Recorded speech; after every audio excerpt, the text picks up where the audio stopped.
La communauté de communes du Sud-Est Manceau est une terre de géocaching. On a lancé le géocaching sur la commune de Saint-Marc-d'Outillet en premier, concernant un personnage historique qui s'appelle Gaston Chevreau. On en a développé un deuxième circuit sur la commune de Parigny-l'Évêque concernant la famille Crappé. On va continuer à développer ces circuits de géocaching sur l'ensemble des communes du Sud-Est Manceau. Mais là, cette année, c'était l'occasion pour nous d'ouvrir un nouveau circuit de géocaching sur le thème du centenaire des 24 heures du Mans. C'était une évidence puisque l'ancien circuit des 24 heures du Mans passait par 3 communes du Sud-Est Manceau qui sont changées, Parigny-l'Évêque et Saint-Marc-d'Outillet.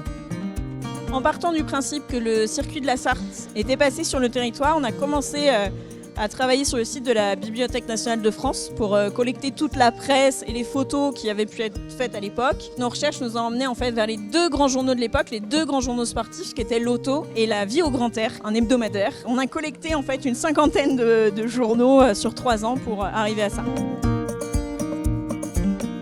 On s'est aussi beaucoup basé sur les photos d'archives. Et donc en fait, on est reparti dans l'idée de retrouver l'endroit où avait été prise la photo pour mettre la cache à peu près et laisser le même panorama pour pouvoir mettre en visu la photo d'il y a 100 ans et les bâtiments d'aujourd'hui. Nous avons découpé en fait 8 étapes. Donc il y en a qui ont été très faciles, qui se sont imposées parce que sur place, il y a une trace physique qui raconte elle-même une histoire. Et puis on a pris les 8 communes traversées en fait par la course à l'époque et on a dispatché nos petites anecdotes sur les différentes étapes.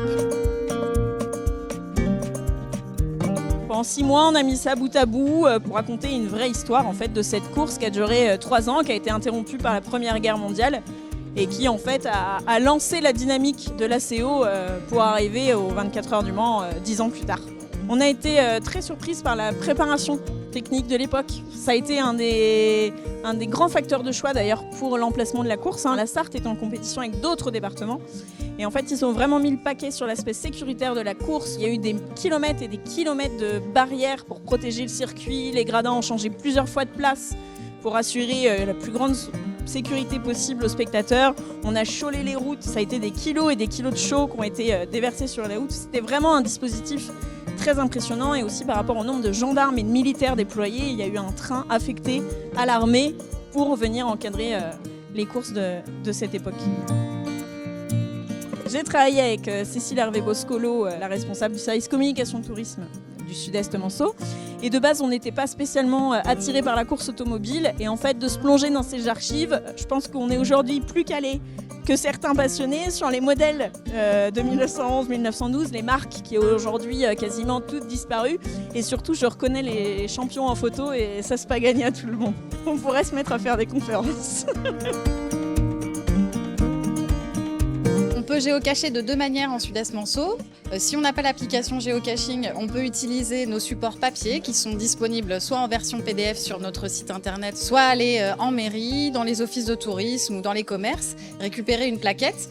On utilise un GPS type GPS de voiture ou application téléphone classique GPS. On rentre les coordonnées qui sont écrites sur le dépliant et on se rend sur ces coordonnées pour chercher la boîte qu'on appelle une cache. Sinon, on peut utiliser l'application géocaching en version gratuite et on trouvera toutes nos caches en tapant leur nom dans le champ de recherche. Ensuite, on trouve la cache. On doit écrire son nom dans le petit carnet qui est à l'intérieur, qu'on appelle un logbook, pour signaler qu'on est passé par là, qu'on est bienvenu. Si on a l'application, on indique sa visite sur l'application. Et au passage, on en profite pour décrypter l'énigme qui est écrite sur cette cache, qui va permettre de gagner un chiffre. Et si on fait les 7 étapes, on obtient les 7 chiffres qui permettent de décrypter les coordonnées de la cache finale. C'est un peu comme une chasse au trésor, un peu comme Fort Boyard. Si on trouve la cache finale, on a un petit cadeau en souvenir à collectionner sur toutes les caches du Sud-Est Manceau. Le circuit qu'on promeut actuellement, il fait 54 km. Donc si vous êtes courageux, vous pouvez le faire à vélo, sans problème. Après, sinon, la voiture, ça fonctionne aussi. Vous pouvez aussi décider de le faire en plusieurs fois. Les caches sont pérennes, donc vous pouvez faire au cours d'une balade une cache et puis revenir au cours d'une autre balade sur une autre cache. C'est vous qui choisissez votre manière de jouer. Notre volonté, c'est de faire des circuits familiaux, accessibles à tous. Donc c'est de la balade touristique. Le but, c'est pas de passer des heures à chercher, c'est plutôt de s'amuser et d'apprendre des choses. On vise surtout 2 types de clientèle. Les locaux qui ont envie d'en apprendre plus sur l'histoire de leur département, de leur commune.